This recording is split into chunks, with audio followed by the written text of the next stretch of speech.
So the question is, what's my story?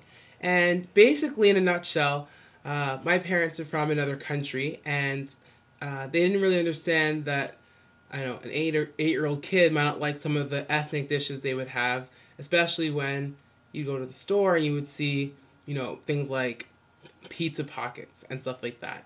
And with my parents working a lot all the time, they uh, left it into the hands of the babysitter um, to feed us. And so it would just be, frozen stuff, things like that. We'd still have fruits and vegetables, but mainly it would be anything you pop in the microwave and call it a day. I took school very seriously, and I wanted to get really involved in school. And some of you might be saying, how does that lead to weight gain?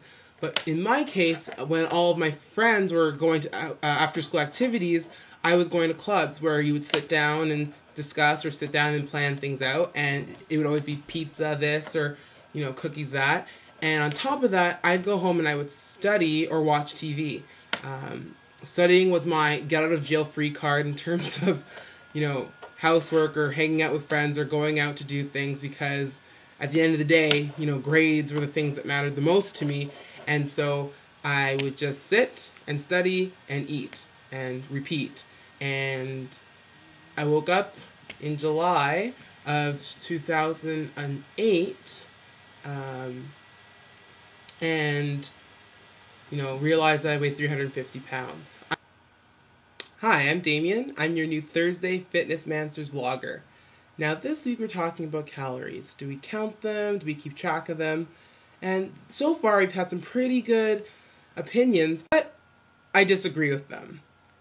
And here's why. What type of calories are you eating? I mean, I'm one of the biggest loser fans in the world. And I know that's how they get their weight off. But the stuff that they're eating on the ranch is completely clean, organic, raw food. I mean, can you really compare the calories in an apple to that in a Big Mac? It's calorie counting. It's a continuous process that you're doing all day long as you're consuming calories. Now, I don't know about you, but the holidays are coming up. And am I going to go over to that party tray, grab a handful of nuts, pull up my digital scale or whatever out of my pocket, put it on the scale, and measure exactly how many grams of nuts I have, and then convert that to calories? The human body is so complex, right? I mean, water fluctuations and different things like that go on that make it so hard to predict that if I have a deficit of 3,500 calories, that this is going to happen. So I mean, there are some flaws with calorie counting. Now, am I saying that it doesn't work? Absolutely, I'm not saying that, because there have been so many successful people that count calories and have a budget and stick to it. However, I think we all need to realize that those people typically tend to make the better choices.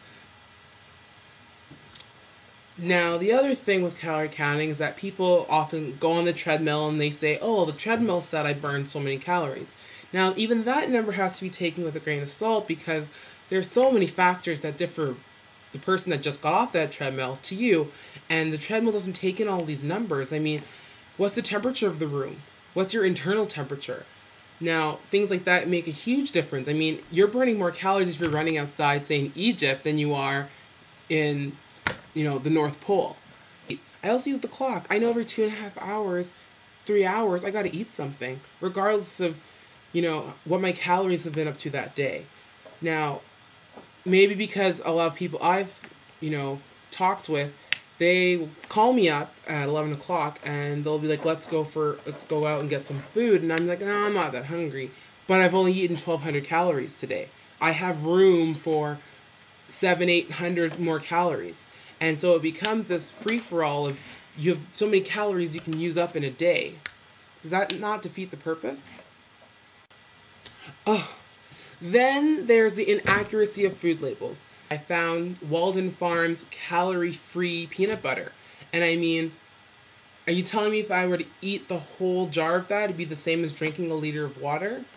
No. I mean, of course, there's total inaccuracy with food labels. Certain countries have different regulations saying if you're under this amount of this, you can say, 0 calories or 0 sodium or whatever. So even then there's that slight inaccuracy. Everybody's different. Everybody has foods that they can eat more of regardless of the calorie content. And so I don't know, to say that it's a universal equation. No. Now, my other question is, how do you determine your calorie budget? I've done a lot of reading, and I find that most sources say if you're male or female, and if you weigh between this and this is your calorie budget. However, does that take into account muscle and lifestyle and things like that? Some of them do, but even then, it's really hard to say that everyone fits into these categories. Calories as a guide while you're already making the right healthy choices? Sure. Calories, the math behind weight loss? Uh-uh. Tune in tomorrow for Stevo and have yourselves a happy and healthy day.